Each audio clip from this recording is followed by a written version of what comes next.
म चाहिँ जन्ती ढुङ्गा भ्रमणमा आएको छौँ। जिरा यहाँ बिसाउनु भएको छ। अब हामी यहाँनिर थानमा एकछिन पसेर हामी जानेछौँ।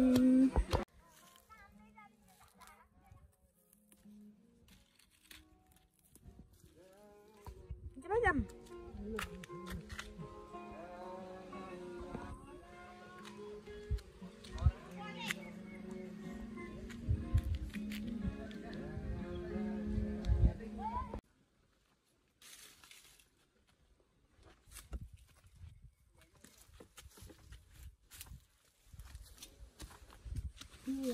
Kira kumaji ba yang betul? Ini.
घन्टी त राख्नु छ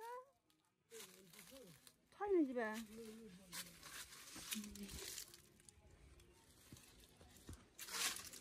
उता देउराली यतातिर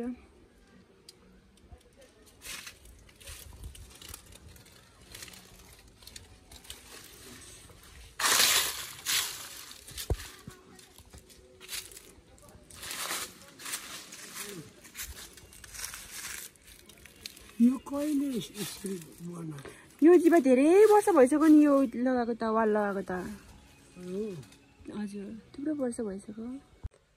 आज 2082 साल वैशाख 1 गते नयाँ वर्षको दिन जिबा र म जन्ती ढुङ्गामा छौँ। ह्याप्पी न्यू इयर जिबा, नयाँ वर्षको शुभकामना। Thank you.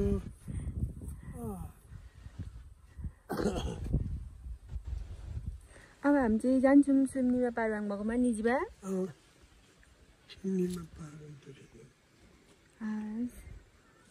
वरिपरि यस्तो छ, हामी एकछिन बिसाएको यहाँ शीतलमा हामी जाँदैछौँ। यहाँ चाहिँ ठुलो ढुङ्गामा चाहिँ जन्तीहरूको लस्कर लहर छ नि जिबा। तपाईँहरू पनि हेर्न घुम्न आउन सक्नुहुन्छ। यो चाहिँ हाम्रो जन्ती ढुङ्गा रहेको छ। जन्ती ढुङ्गा गाउँपालिकाको जन्ती ढुङ्गा। यो सुनाखारी फुल पनि रहेछ।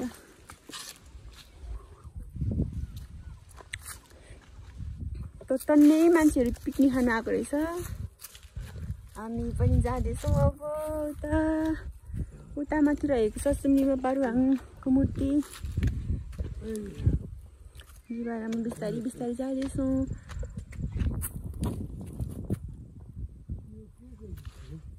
जिबा यो फुल हो, यो यिनीहरू सबै फुलहरू।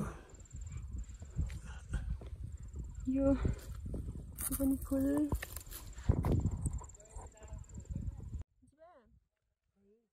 जन्ती ढुङ्गाको बारेमा अलिकति के भनिदिनु न। ढुङ्गाको नाम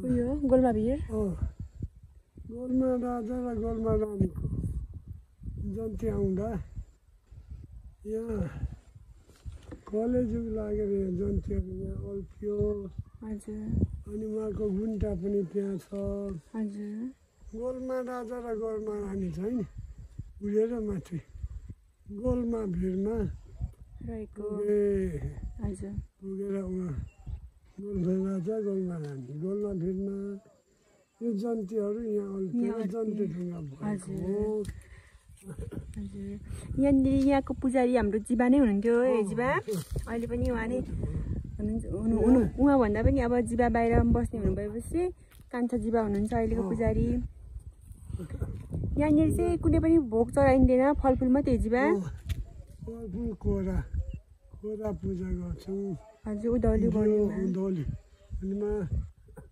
ध्वजा लिङ्गो दुधकुण्डो चढाउँछौँ हजुर भोग हामी दिँदैनौँ हजुर भोग खाँदैनौँ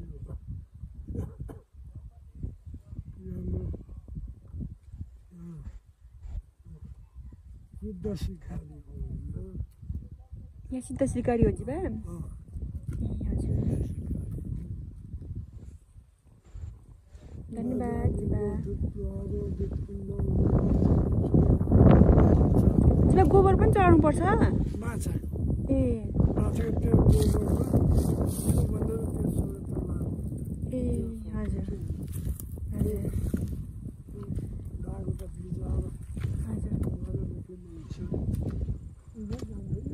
हजुर जिबा के उभो नगरी चाहिँ यस्तो जाम त तेर्सै त्यसो उयो त्यहाँ निस्किने गरी माथि त गइहाल्नु पर्यो हस् शून्य पालन हुन्छ जिबाको फोन हाम्रो टुल भनेर म छु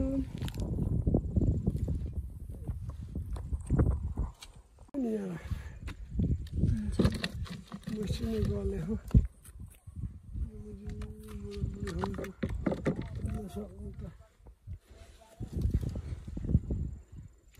जिबा यहाँ त पुरै थियो नि झोलगाडी थियो अहिले यहाँ सरसफाइ अलिक गर्छन् गर्ने गरेर अलिक सफा भएको छ जन्ती ढुङ्गा हजुर बनमारा घारी हुने थियो अनि यहाँ चौरीमा ठुलो पोखरी थियो नि जिबा त हिउँद बर्खा कहिले पनि नसुक्ने त्यो चाहिँ अहिले छैन सुक्यो त्यहाँ सुम्निया पारियाङको प्रतिमा पनि बनाएको छ पिकनिक स्पोट पनि छ त्यहाँनिर दुईवटा रहेको छ त्यहाँ पिकनिक खान आउनु पनि सक्नुहुन्छ यहाँनिर चाहिँ अब यो जिबा यो सबै कुराहरू भन्ने हो भने त यसको कथा कहानीहरू थुप्रो छ नि त्यो देउरालीमा नि हजुर अलिक तलतिर हल्लै गरेर झर्ने बाटो अलिक परतिर हजुर एउटा ढुङ्गो यत्रो छ हजुर त्यो वन चराले खोपेको छ त्यो ढुङ्गो योपालि केटा लगेर निकाल्नु छ बाटोमा ए हजुर वन चराले काटेर निकालेको छ यो को छ परदेखि आयो यो जिबा त्यहाँनिर गुन्टाहरू पनि छ गुन्टे ढुङ्गा गुन्टा भनेको चाहिँ जिबा भनिदिनु न एकचोटि त्यो गुन्टे ढुङ्गो त्यो गोलमा राजा गोलमा रानीको गुन्टा त्यहाँ रहेको छ हजुर अनि अनि जारकाटे ढुङ्गा पनि छ यहाँ छ त्यो जारकाटे ढुङ्गाको सम्बन्धी जारीले खोज्दै लिएर त्यहाँ जारीले लाँदै गर्दा त्यो के जति लानेलाई तिन टुक्रा काटिदिएको छ त्यहाँ देख्नु सक्नुहुनेछ तिन टुक्रा पारेको छ घाँटीदेखि ननिस्केर माथिदेखि खोपेर गिदी निकाल्नु खोज्दाखेरि ढिलो हुने भएकोले फेरि काटेर गिदीको टोप्रा टोकरी नै देखिएको छ त्यो त्यस्तो छ यो जन्ती ढुङ्गाको कथा चाहिँ भानुमतीसँग पनि जोडिएको छ नि जिबा भानुमतीसित पनि जोडिएको छ तर त्यसको खोइ निकै लामो छ छ भानुमती भनेको चाहिँ यो टप जङ्गलको मुनि एउटा मन्दिर छ त्यो यो भानुमती सिद्धको पाइला भएको ढुङ्गा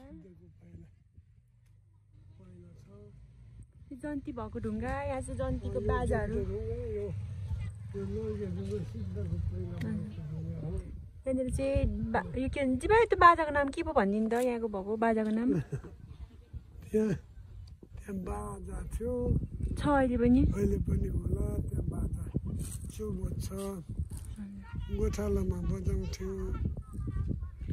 उदमा अनि त्यो ढुई ढुई गर्ने के पो जिबा दमा टेङ्कुली दमा निजिबा डोलाकी टेम्पुली दमाहरू जुनै बजाउँदा पनि त्यही बज्छ हजुर बज्छ हुन्छ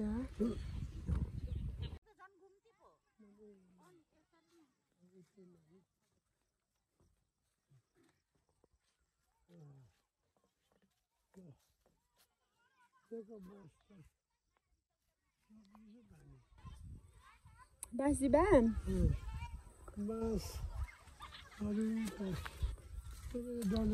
डरले सबै पोहोर पनि खायो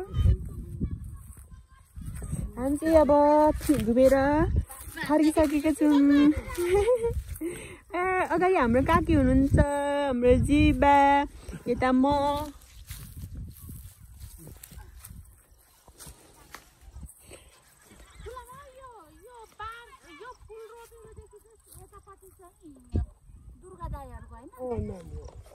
नातिमै हो जस्तो लागेको छ मलाई त्यो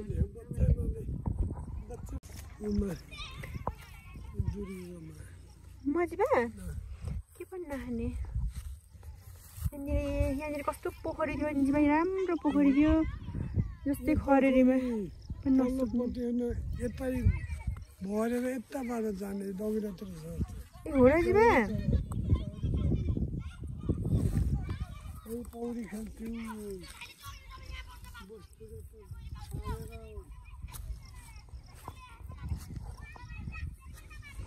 अन्त यो के भन्छ नि पोखरी पनि यस्तो भइसक्यो खनेर नि